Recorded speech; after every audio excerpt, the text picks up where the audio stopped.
Bonjour tout le monde, bienvenue à cette vidéo qui se veut un exemple de journal club.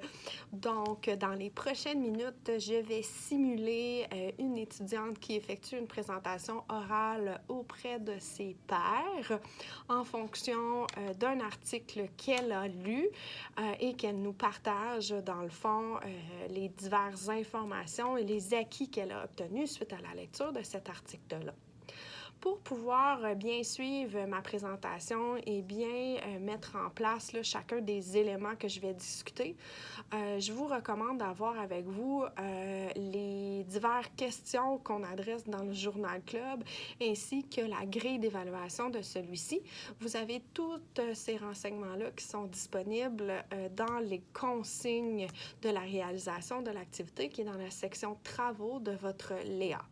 Vous allez donc être beaucoup plus facilement capable de voir quelles questions je réponds lorsque je présente les éléments de mon article.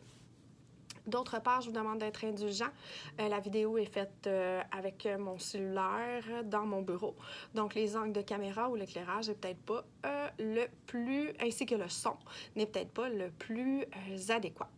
Donc, commençons cette présentation dans 3, 2, 1.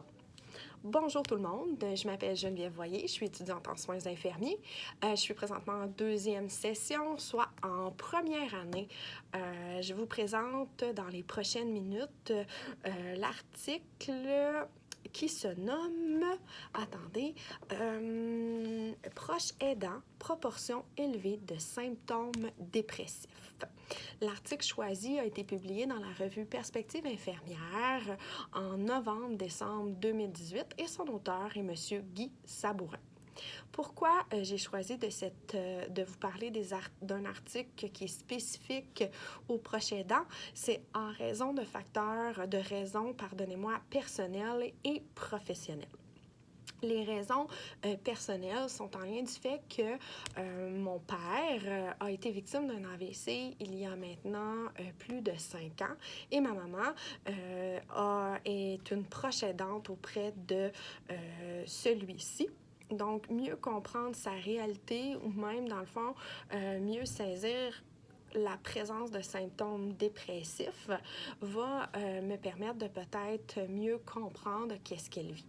D'autre part, au niveau professionnel, ce sujet m'intéresse beaucoup car je crois qu'on rencontre plusieurs patients dans nos départements de soins qui vont vivre, dans le fond, des moments importants dans leur trajectoire de vie.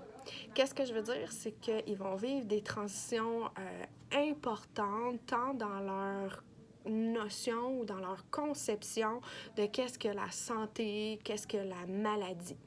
Prenons par exemple un patient qui vit une expérience de cancer. Il ne se définira pas de la même façon comme individu et il ne définira pas sa santé, dans le fond, de la même façon suite à cette expérience-là.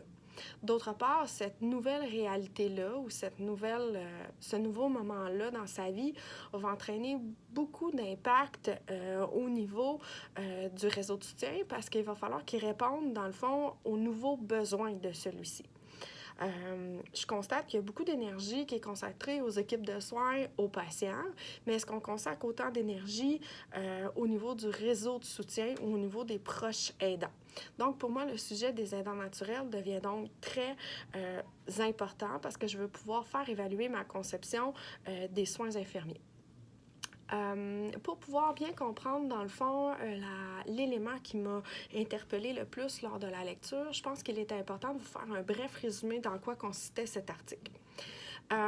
Cet article-là, dans le fond, va présenter une étude réalisée en soins critiques.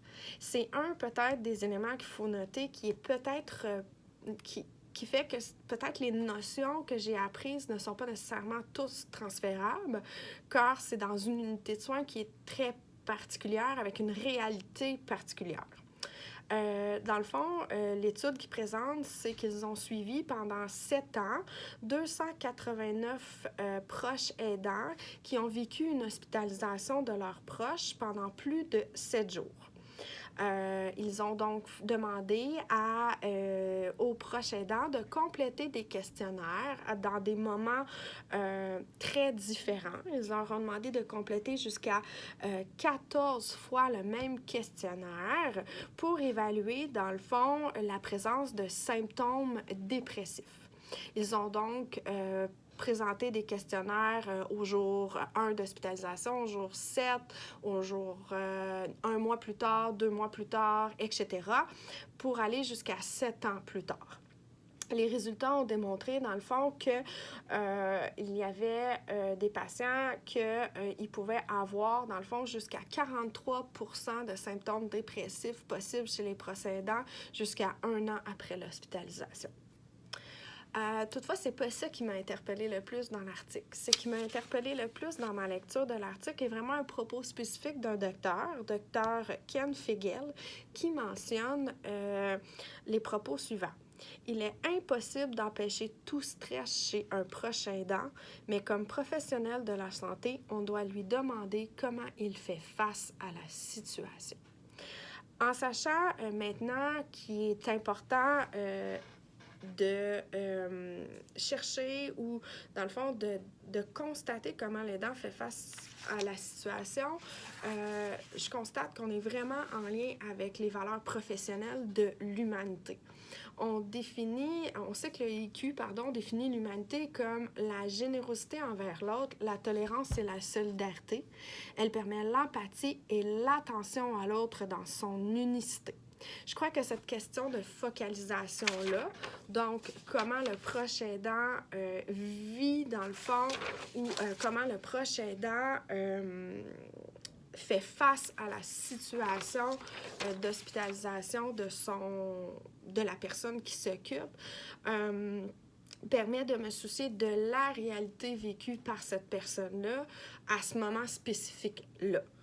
Je crois également que cette intervention-là peut être transférable dans n'importe quelle situation de soins. Je pense pas que juste les soins intensifs, qu'on peut seulement demander ça aux proches aidants qui sont dans une réalité je pense pas qu'on peut demander ça à des proches aidants qui vivent que leurs proches, que leurs personnes pour lesquelles ils s'occupent ont été admis aux soins. Je pense que cette question-là peut être demandée, que ce soit sur une unité de chirurgie, sur une unité de médecine, dans n'importe quel contexte.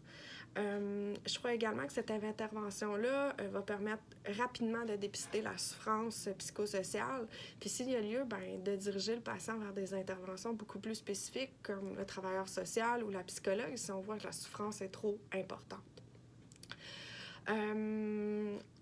Il y a peut-être quelque chose que j'aurais dû faire davantage suite à la lecture du texte. Je pense que d'avoir compris, peaufiner ma recherche ou continuer dans qu'est-ce qu'un proche aidant ou qu'est-ce que la réalité d'un proche aidant, comment un proche aidant se définit, m'aiderait davantage peut-être à conceptualiser l'importance de ces propos-là, puis de l'importance de demander, dans le fond, comment les proches aidants vivent leur expérience.